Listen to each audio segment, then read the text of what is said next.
Jean-Louis, après Singapour, cap vers la Malaisie où l'on annonce de la pluie et j'aurais même pu dire comme tout le temps un peu.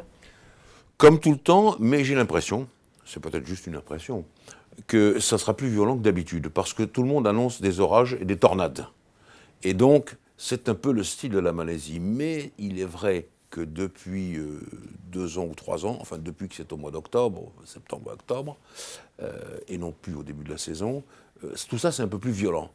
Alors, il faut s'habituer à ce genre de tornade qui arrive très violemment, qui noie tout, et ça sèche quasiment tout de suite après. Donc on peut s'attendre quelquefois à des grands prix entrecoupés par des drapeaux rouges parce qu'il y a trop de pluie. Voilà. Mais ça, on le saura seulement dimanche. Alors stratégiquement, Jean-Louis, c'est certainement plus compliqué à gérer pour les équipes. On parle de, je crois, 150 000 scénarios possibles, c'est ça? Oui, c'est-à-dire que les ingénieurs stratégistes, et il y en a 4 ou 5 par équipe, il y a un décideur naturellement, mais il a autour de lui des petites mains qui tapotent sur les ordinateurs et qui cherchent des solutions. On dit qu'il y a quelquefois plus de 150 000 solutions, scénarios possibles sur alors, les pneus, la puissance des voitures, la météo, le temps des essais libres, les qualifs, etc. Tout ça réuni.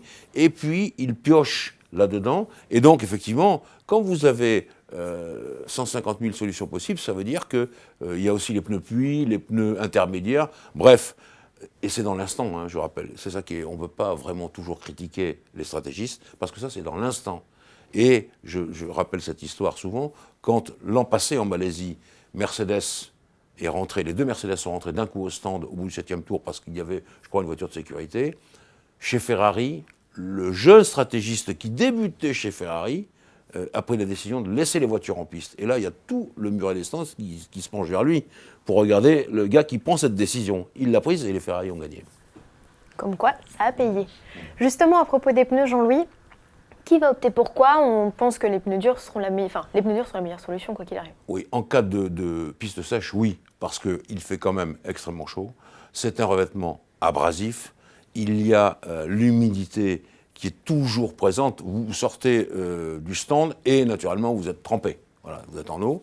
Et du côté des pneus, eh bien, ça se matérialise par des difficultés supplémentaires, d'où le choix qui a déjà été pris pour Barcelone, par exemple, de tout ce qu'il y a de plus dur. Les extra durs, c'est seulement les tendres, vraiment les tendres qui sont déjà moitié durs, qui seront les pneus pour les qualifications. Vous voyez que c'est très compliqué et ça rappelle le fait qu'il va falloir vraiment s'arracher pour trouver le bon choix. Et je rappelle aussi que c'est un choix qui a été fait largement en amont, hein, comme depuis le début de la saison. Donc on va voir ce que ça va donner. Plus, je le rappelle, les pneus pluie qui s'usent très vite et les pneus intermédiaires un peu moins, mais enfin qui sont soumis à des fortes tractions sur la piste dans les virages. À vous écouter, Jean-Louis, on a l'impression que c'est le Grand Prix qui tue, alors que Padillo dit qu'il est plus normal que Singapour ou Monza. Oui, c'est-à-dire que Padillo, cette phrase me fait rire, parce que Padillo, c'est un garçon très sérieux, mais ça, c'est tout à fait vrai. C'est-à-dire qu'on sort de Monza, le circuit le plus rapide de la saison, à des moyennes étourdissantes, et puis des utilisations du moteur à 75%, et puis on sort aussi juste après de Singapour, qui est le Grand Prix le plus lent avec Monaco, avec d'autres facteurs qui jouent. Là, on a voilà, un circuit normal, alors je dirais avec des lignes droites et des virages. C'est ce que voulait dire Padillo. Ça me fait rire. Météo étouffante, vous l'avez dit, moteur. Bon, sur le muret des stands, j'ai cru comprendre qu'ils avaient trouvé la parade. C'est climatisé chez eux, Oui, c'est ça? alors, oui, c'est vrai. Et depuis Singapour, déjà, le muret des stands, sur les grandes équipes, hein, il faut voir les choses en face, ils ont installé des systèmes de climatisation sous les pieds. Les appareils sont sous les pieds des ingénieurs et ça monte et ça leur envoie de l'air pour qu'ils puissent tenir le coup parce qu'effectivement, c'est dur pour les pilotes, c'est dur aussi pour le muret des stands. Non pas que il y a des efforts à faire, mais c'est de fermer le muret des stands. Encore plus fermé s'il pleut et donc il faut pouvoir vivre là-dedans au coude à coude, serré, avec une batterie d'ingénieurs. Et donc, voilà, maintenant il y a la clim. Week-end de Formule 1, mais aussi week-end de rallye avec le Tour de Corse ce week-end. Et mathématiquement, Jean-Louis, Sébastien Ogier et Julien Ingrassia pourraient décrocher leur 4e titre. Oui, alors déjà, il va falloir surveiller ça, parce qu'effectivement, c'est quand même l'équipage le plus fort du monde. Hein. En ce moment, Sébastien Ogier et Julien Ingrassia, il n'y a pas mieux. Il n'y a pas mieux non plus que l'Apollo, WRC.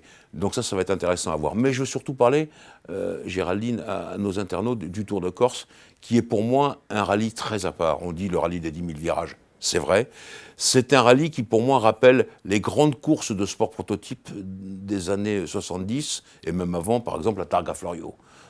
Voilà, c'est dangereux, les routes sont très étroites, c'est de l'asphalte. Il faut piloter avec vraiment des trajectoires et non pas des grands dérapages comme on le voit sur les rallyes sur Terre. En plus, ça a un caractère, le caractère de la Corse. Alors des gens très accueillants, hein. Le rallye pour eux c'est une fête formidable, ils adorent l'automobile. Et puis il y a ces paysages, s'il ne pleut pas, ça peut être absolument sensationnel. Pour moi c'est l'un des plus beaux, peut-être même le plus beau rallye du monde. Donc je dis ça à l'île de beauté tout entière, vous avez un très beau rallye, profitez-en.